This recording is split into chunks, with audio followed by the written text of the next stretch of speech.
Hi guys, welcome back to the channel. Yes, wild card entry ಬಂದಿದ್ದು Bigg Boss team ಅವರಂತೂ promo ಮೇಲೆ promo ಬಿಡ್ತಾನೆ ಇದ್ದಾರೆ. ನೆನ್ನೆ ಅಂತೂ ಹೊಸಿ ಪ್ರೋಮೋ ಬಿಡಲಿಲ್ಲ ಗುರು. ಇವತ್ತು ಕೂಡ 3 ಪ್ರೋಮೋನ ಬಿಟ್ಟಿದ್ದಾರೆ.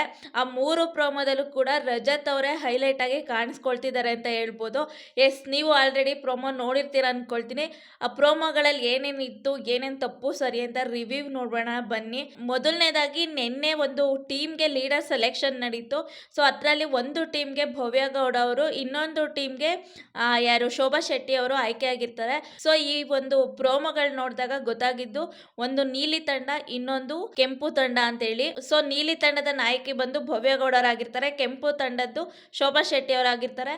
ಸೊ ಇಲ್ಲಿ ಒಂದು ಟೀಮ್ ಮೇಟ್ಸ್ ಸೆಲೆಕ್ಷನ್ ಏನಿದೆ ಅದನ್ನ ಬಿಗ್ ಬಾಸ್ ಅವರೇ ಮಾಡಿದ್ರ ಅಥವಾ ಇವ್ರ ಆಯ್ಕೆ ಇತ್ತಾ, ಅದು ಇಂಪಾರ್ಟೆಂಟ್ ಆಗುತ್ತೆ. ಅದನ್ನ ನಾವು ಎಪಿಸೋಡಲ್ಲೇ ನೋಡಬೇಕಾಗುತ್ತೆ. ಇನ್ನು ಯಾವ್ಯಾವ ಟೀಮಲ್ಲಿ ಯಾರ್ಯಾರು ಇದ್ದಾರೆ ಅಂತ ನೋಡೋಕೆ ಹೋದ್ರೆ, ಇಲ್ಲಿ ಭವ್ಯ ಅವ್ರ ತಂಡ ಅಂದರೆ ಬ್ಲೂ ಟೀಮಲ್ಲಿ ಬಂದು ತ್ರಿವಿಕ್ರಮು, ಮೋಕ್ಷಿತಾ, ಶಿಶಿರು, ಐಶ್ವರ್ಯ, ಧರ್ಮ ಮತ್ತು ಸುರೇಶಣ್ಣ ಇಷ್ಟು ಜನ ಒಂದು ಟೀಮಲ್ಲಿ, ನೀಲಿ ಟೀಮಲ್ಲಿ ಆಡ್ತಿದ್ದಾರೆ. ಇನ್ನು ಕೆಂಪು ತಂಡದ ನಾಯಕಿಯಾಗಿ ಶೋಭಾ ಶೆಟ್ಟಿ ಅವರು ಆಯ್ಕೆಯಾಗಿರ್ತಾರೆ. ಸೊ ಆ ಒಂದು ತಂಡದಲ್ಲಿ ಮಂಜಣ್ಣ, ಗೌತಮಿ, ರಜತ್, ಧನ್ರಾಜು, ಹನುಮಂತಣ್ಣ ಹಾಗೆ ಚೈತ್ರ ಅವರು ಆಡ್ತಿದ್ದಾರೆ. ನಾನು ಆಲ್ರೆಡಿ ಹೇಳ್ದಂಗೆ ಇದು ಯಾರ ಸೆಲೆಕ್ಷನ್, ಬಿಗ್ ಬಾಸ್ ಸೆಲೆಕ್ಷನ್ನ ಅಥವಾ ಇವರ ಸೆಲೆಕ್ಷನ್ ಅನ್ನೋದು ಕೂಡ ಇಂಪಾರ್ಟೆಂಟ್ ಆಗುತ್ತೆ. ಯಾಕೆಂದರೆ ಇಲ್ಲಿ ಶೋಭಾ ಶೆಟ್ಟಿ ಅವರಿಗೆ ಮಂಜಣ್ಣ ಮತ್ತು ಗೌತಮಿ ಕಂಡ್ರೆ ಅವರು ಆಗಿ ಬರ್ತಾನೆ ಇರಲಿಲ್ಲ.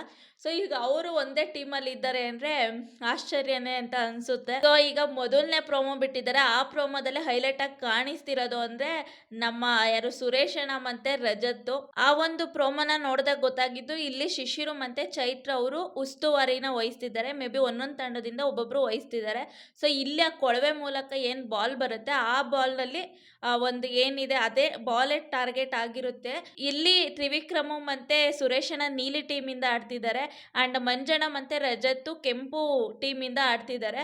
ಸೊ ಇಲ್ಲೇನಾಗ್ಬಿಡುತ್ತೆ, ಆಡ್ತಿರೋ ಟೈಮಲ್ಲಿ ಸುರೇಶನ ಮತ್ತು ರಜತ್ಗೆ ಸ್ವಲ್ಪ ಫೈಟ್ ನಡೆಯುತ್ತೆ. ಇಲ್ಲಿ ಖಂಡಿತ ರಜತ್ ಅವರು ಬಳಕೆ ಮಾಡಿರೋ ಪದಗಳನ್ನ ನೀವು ಕೇಳಿರ್ತೀರ, ಮತ್ತೆ ನಾನು ಅದನ್ನು ಹೇಳಕ್ಕೆ ಹೋಗಲ್ಲ. ಬಿಕಾಸ್ ನಾವು ಹೇಳಿ ನಮ್ಮ ಬಾಯಿನ ಕೆಟ್ಟದ್ದು ಮಾಡ್ಕೊಳ್ಳೋ ಅವಶ್ಯಕತೆ ಇಲ್ಲ.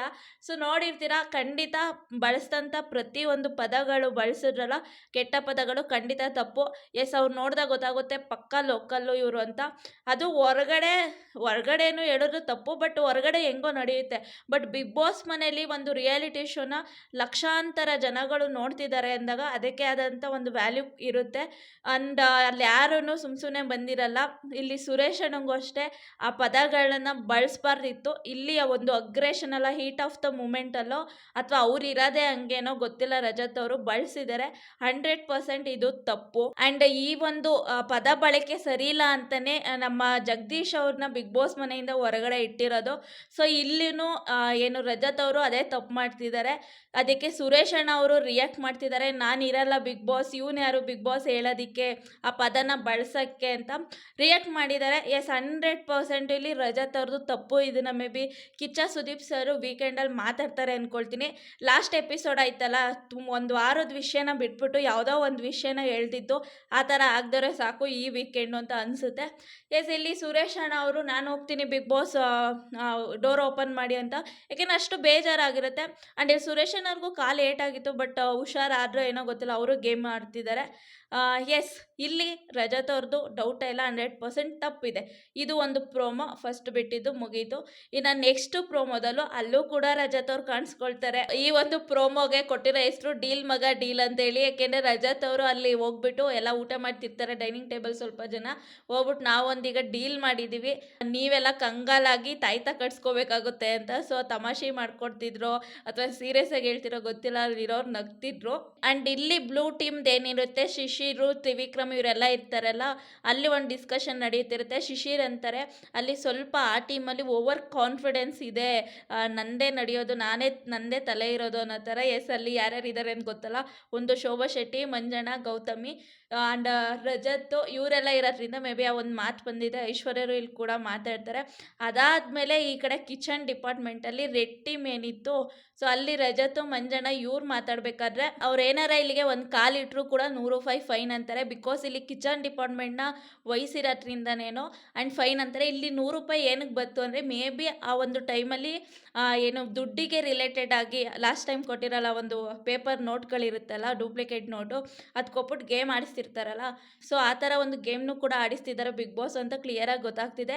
ಇಲ್ಲಿ ಅದನ್ನೇ ಅವ್ರೇನಾರ ಬಂದರೆ ಈ ಥರ ದುಡ್ಡು ಇಸ್ಕೊಳ್ಳೋಣ, ಈ ಥರ ರೂಲ್ಸ್ ಮಾಡೋಣ ಅನ್ನೋ ಥರ ರಜತ್ ಅವ್ರು ಹೇಳ್ತಿರ್ತಾರೆ. ಅದಾದಮೇಲೆ ಈ ಕಡೆ ಸೈಡು ನಮ್ಮ ಶಿಶಿರು, ಚೈತ್ರ, ಮೋಕ್ಷಿತಾ ಹಾಗೂ ಐಶು ಕುತ್ಕೊಂಡಿರ್ತಾರೆ. ಇಲ್ಲಿ ಏನು ಚೈತ್ರ ಅವ್ರು ಹೇಳ್ತಾರೆ, ಅಣ್ಣ ತಂಗಿ ಮ್ಯಾಟ್ರ್ ಅಂತೂ ತೆಗಿಬೇಡಿ ಅಂತ, ಯಾಕಂದ್ರೆ ನಿಮಗೂ ಗೊತ್ತು ಎಂಥ ಡ್ರಮ್ಯಾಟಿಕ್ ಸೀನ್ಗಳೆಲ್ಲ ನಡೀತು ಬಿಗ್ ಬಾಸಲ್ಲಿ ಲಾಸ್ಟ್ ವೀಕು ಅಂತ. ಎಸ್, ಅಲ್ಲಿ ಶಿಶಿರ್ ಅವ್ರು ರೇಗಿಸ್ತಿದ್ದಾರೆ, ತಂಗಿ ನಿನ್ನ ಜೋಬಲ್ಲೊಂದು ಪುಟ್ಟ ನೋಟಿದೆ, ಆ ನೋಟಿಗಾಗಿ ಅಣ್ಣ ಕಾದಿದೆ ಅಂದ್ಕೊಂಡು ಚೆನ್ನಾಗಿತ್ತು. ಆ ಪ್ರೋಮೋ ಅಲ್ಲಿಗೆ ಎಂಡ್ ಆಗುತ್ತೆ. ಈ ಪ್ರೋಮೋದಲ್ಲೇನು ಅಂಥ ಬಿಸಿ ಬಿಸಿ ವಿಷಯ ಇರಲಿಲ್ಲ, ಸಿಂಪಲ್ ಆಗಿತ್ತು ಪ್ರೋಮೋ. ಇನ್ನು ಲಾಸ್ಟ್ ಪ್ರೋಮೋ ಬಿಟ್ಟಿದ್ದಾರಲ್ಲ, ಅಲ್ಲಿ ಇರೋದು ಅಂದರೆ ಮಜಾ. ಎಸ್, ಇಲ್ಲಿ ರಜತ್ ಅವರು ಮಂಜಣ್ಣನ ಜೊತೆ ಹೇಳ್ತಾರೆ, ನಾನು ಮತ್ತು ತ್ರಿವಿಕ್ರಮು ಒಂದು ಟೀಮಲ್ಲಿ ಇದ್ದರೆ ಅಂದರೆ ಆಪೋಸಿಟ್ ಟೀಮ್ ಅವ್ರಿಗೆ ಕಷ್ಟ ಆಗುತ್ತೆ ಅಂತ. ಈಗ ಸದ್ಯಕ್ಕೆ ರಜತ್ ಅವರು ಏನು ಮಂಜಣ್ಣ ಟೀಮಲ್ಲೇ ಇರೋದು, ಅಂದರೆ ತ್ರಿವಿಕ್ರಮ್ ಆಪೋಸಿಟ್ ಟೀಮಲ್ಲೇ ಇರೋದು, ಇದ್ದಿದ್ರೆ ಕಷ್ಟ ಆಗಿತ್ತು ಅಂತ ಹೇಳ್ತಾರೆ. ಮಂಜಣ್ಣ ಗೊತ್ತಲ್ಲ, ಮೊದಲೇ ಅದೇನೋ ಮಂಜಣ್ಣಗೆ ಮೇ ಬಿ ಗ್ರಹಚಾರ ಕೆಟ್ಬಿಟ್ಟಾಯ್ತೋ, ಟೈಮ್ ಚೆನ್ನಾಗಿಲ್ವೋ ಗೊತ್ತಿಲ್ಲ. ಬಿಕಾಸ್ ಇಷ್ಟು ದಿನ ಮಂಜಣ್ಣ ಯಾರ್ಯಾರಿಗೆ ಏನೇನು ಮಾಡ್ತಿರೋ ಎಲ್ಲ ರಿವರ್ಸ್ ಹೊಡಿತೈತೆ, ಕರ್ಮ ರಿಟರ್ನ್ಸ್ ಇರ್ತಿರೋ ಏನೋ ಗೊತ್ತಿಲ್ಲ. ಯಾಕೆಂದರೆ ಪ್ರತಿಯೊಬ್ಬರಿಗೂ ಮಂಜಣ್ಣ ಹಾಕ್ಕೊಡ್ತಿದ್ರು, ಹಿಂಗೆ ಹಂಗೆ ಅಂತೆಲ್ಲ ಹಾಕ್ಕೊಡ್ತಿದ್ರು. ಸೊ ಇಲ್ಲಿ ನಿನ್ನೆ ನಾಮಿನೇಷನ್ ಎಂಡಿಂಗಲ್ಲಿ ತ್ರಿವಿಕ್ರಮ್ ಅವ್ರು ಹಾಕ್ಕೊಡ್ತಾರೆ ರಜತ್ಗೆ, ನಿನ್ನ ಬಗ್ಗೆನೂ ಹೇಳೋರೆ ಗುರು ಮಂಜಣ್ಣ ಅಂತ. ಏನಂದರೆ ಅದು ಕಿಚನ್ನಲ್ಲಿ ನಿಂತ್ಕೊಂಡು ಮಾತಾಡೋರಲ್ಲ, ಚಾನ್ಸೇ ಕೊಡಬಾರ್ದು ಇವ್ರಿಗೆ, ನಾವೆಲ್ಲ ಸೇರಿಕೊಂಡು ಇವ್ರನ್ನ ಓಡಿಸ್ತಾ ಇರಬೇಕು ವೈಲ್ಡ್ ಕಾರ್ಡ್ ಎಂಟ್ರಿನ ಅನ್ನೋ ಥರ, ಫಿಸಿಕಲ್ ಬಂದಾಗ ನೀನು ನೋಡ್ಕೊ, ಮಿಕ್ಕಿದ್ದು ನಾವು ನೋಡ್ಕೋತೀವಿ ಅಂತ ಮಂಜಣ್ಣ ಹೇಳಿದ್ದಾರೆ. ಸೊ ಅದನ್ನು ನೆನೆಸ್ಕೊಂಡು ತ್ರಿವಿಕ್ರಮ್ಗೂ ಕೋಪ ಬಂದಿರುತ್ತೆ ನಾಮಿನೇಷನಿಂದ. ಸೊ ಅಲ್ಲಿ ಹೇಳಿರ್ತಾರಲ್ಲ, ಅಲ್ಲಿ ಕ್ಲಿಯರಾಗಿ ಹೇಳಿಲ್ಲ ಅನ್ಸುತ್ತೆ. ಆಮೇಲೆ ರಜತ್ ಅವ್ರ ಜೊತೆ ಹೇಳ್ತಾರೆ. ಇಲ್ಲಿ ರಜತ್ ಅವ್ರು ಅದನ್ನೇ ಬಂದ್ಬಿಟ್ಟು ಮಂಜಣ್ಣನ ಜೊತೆ ಡಿಸ್ಕಸ್ ಮಾಡ್ತಾರೆ. ಮಂಜಣ್ಣ ಅದಕ್ಕೆ ಹಂಗಾದ್ರೆ ನೀವಿಬ್ರು ಸ್ಟ್ರಾಂಗ್ ಅಂದರೆ ನಾವೆಲ್ಲ ವೀಕು ಅಂತನ ಅಂತಾರೆ. ಎಸ್, ಫಿಸಿಕಲಿ ಅಂತ ಬಂದಾಗ ಕಂಪೇರ್ ಟು ತ್ರಿವಿಕ್ರಮ್ ಅಂತ ಅಂದಾಗ ವೀಕೆ. ಅದಕ್ಕೆ ಇವರು ರಜತ್ ಅವ್ರು, ಯಾವ ನನ್ನ ಮಗ ಹೇಳ್ದವನು, ಹೌದು ನೀವು ವೀಕೇನೆ, ವೀಕ್ ಆಗಿರೋದಕ್ಕೆ ತಾನೇ ಅವತ್ತು ನೀನು ಡಿಸ್ಕಸ್ ಮಾಡಿದ್ದು ಫಿಸಿಕಲ್ ಇದ್ರ ಬಗ್ಗೆ ಬಂದಾಗ ನೋಡ್ಕೊ ಅಂತ. ಈಗ ನಾನು ಹೇಳ್ದಾಗ ಉರಿಯುತ್ತಾ ನಿನಗೆ ಅಂತ ರಜತ್ ಫುಲ್ಲು ಫೈಟ್ ಕೊಡ್ತಾನೆ. ಮಂಜಣ್ಣಂಗೆ ಆಲ್ರೆಡಿ ಎಲ್ಲ ಮನೆಯವರೆಲ್ಲ ರಿವರ್ಸ್ ಹೊಡಿತಿರೋದ್ರಿಂದ ಸಿಕ್ಕಾಪಟ್ಟೆ ಉರಿದೋಗಿರುತ್ತೆ ಆ್ಯಂಡ್ ಕೋಪನೂ ಬರ್ತಿರುತ್ತೆ ಈ ಟೈಮಲ್ಲಿ. ಆ್ಯಂಡ್ ಇಲ್ಲಿ ಮಂಜಣ್ಣವರು ಕೂಡ ಕೋಪ ಬಂದು, ನೀವಿಬ್ಬರು ಇದ್ದರೆ ಸ್ಟ್ರಾಂಗ್ ಹಂಗಾರೆ ಆ ಟೀಮ್ಗೆ ಹೋಗ್ಬೇಕಾದ್ರೆ ಹೋಗು ಅಂತ ಹೇಳ್ತಾರೆ. ಸೊ ಏನಂದರೆ ಮಂಜಣ್ಣಗೆ ಏನೇನು ಮಾಡ್ತಿದ್ರು ಅದು ಇವಾಗ ರಿವರ್ಸ್ ಹೊಡಿತೈತೆ ಅಂತಲೇ ಹೇಳ್ಬೋದು.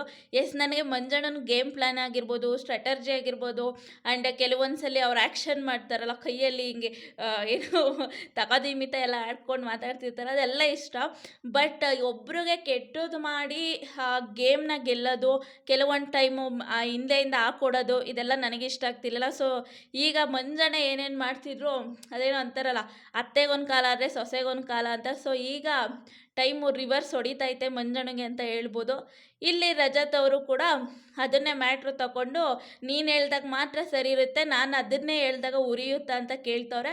ಈ ಪ್ರೋಮೋದಲ್ಲಿ ನನಗೆ ರಜತ್ ಅವ್ರು ಕೇಳಿದ ತಪ್ಪೇನು ಅಂತ ಅನ್ನಿಸ್ಲಿಲ್ಲ. ಯಾಕೆಂದರೆ ಈ ಥರ ಎಲ್ಲ ಮಾತಾಡೋಕ್ಕೆ ಅವಕಾಶ ಮಾಡಿಕೊಟ್ಟಿದ್ದು ಮಂಜಣ್ಣನೇ ಅಲ್ವಾ, ಅವರೇ ತಾನೇ ಏನು ಫಿಸಿಕಲಿ ನೀನು ನೋಡ್ಕೋ, ನಾನು ಮಿಕ್ಕಿದ್ದು ನಾನು ನೋಡ್ಕೊಳ್ತೀನಿ, ಓಡಿಸ್ಬಿಡೋಣ ಅನ್ನೋ ಥರ ಮಾತಾಡಿದ್ದು ಮಂಜಣ್ಣನೇ.